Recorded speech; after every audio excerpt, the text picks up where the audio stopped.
Ils ont surgi dans la nuit, comme de grands loups noirs. À l'heure où les enfants cherchent leur premier sommeil, à l'heure où les plus grands retrouvent joyeusement leurs amis. Les enfants ont toujours peur de la nuit, et maintenant les plus grands aussi, car les hommes de la nuit les ont mitraillés avec des armes de guerre. On les a vus tomber sur les terrasses du Carillon, du Petit Cambodge. D'autres ont été massacrés en masse au Bataclan, à bout portant dans le noir. Une razzia bénie, ont dit les assassins. Moi aussi, j'avais peur du loup et de ses crocs acérés. Je m'endormais en me disant « Même pas peur ». Depuis, il dort à mes côtés. Même pas peur. C'était au jardin d'enfants mon défi secret lorsque j'affrontais les premiers dangers. Un escalier, un pont de corde, au bout une rampe fatale, un toboggan vertigineux. Même pas peur. Et j'avançais, je trébuchais, je me relevais. Cette petite phrase, voilà qu'elle remonte en moi depuis le 13 novembre 2015, comme un mot d'ordre intérieur. C'est la voix des enfants de la République. Paris était ensanglanté, Paris était martyrisé.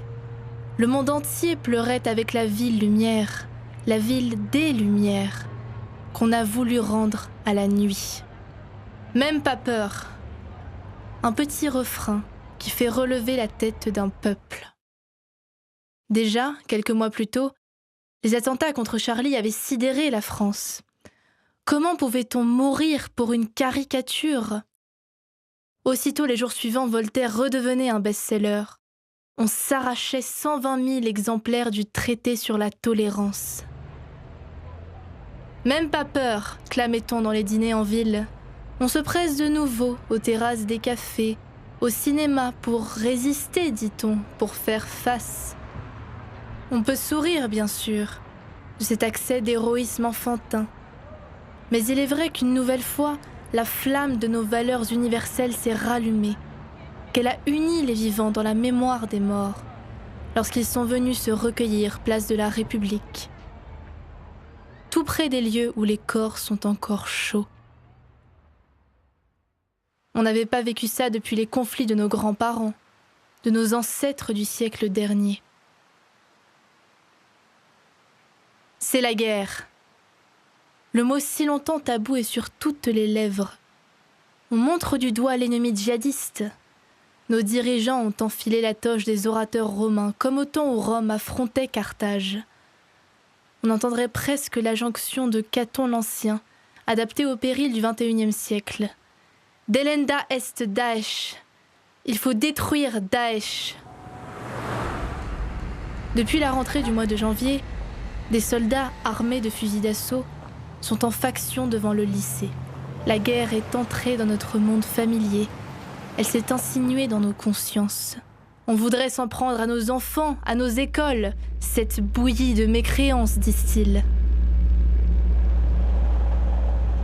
Aujourd'hui, je file sur Paris. Je regarde autour de moi ces hommes et ces femmes, ceux qu'on appelle maintenant la génération Bataclan. Tout a changé si vite. L'ennemi semblait si loin. On se dit encore, même pas peur. Mais devant quel ennemi ? Qui sont ces terroristes nés parmi nous, qui tuent comme dans un jeu vidéo ? Des délinquants ratés, des fous de Dieu, les bras armés d'un bastion intégriste ? Ils voudraient nous diviser.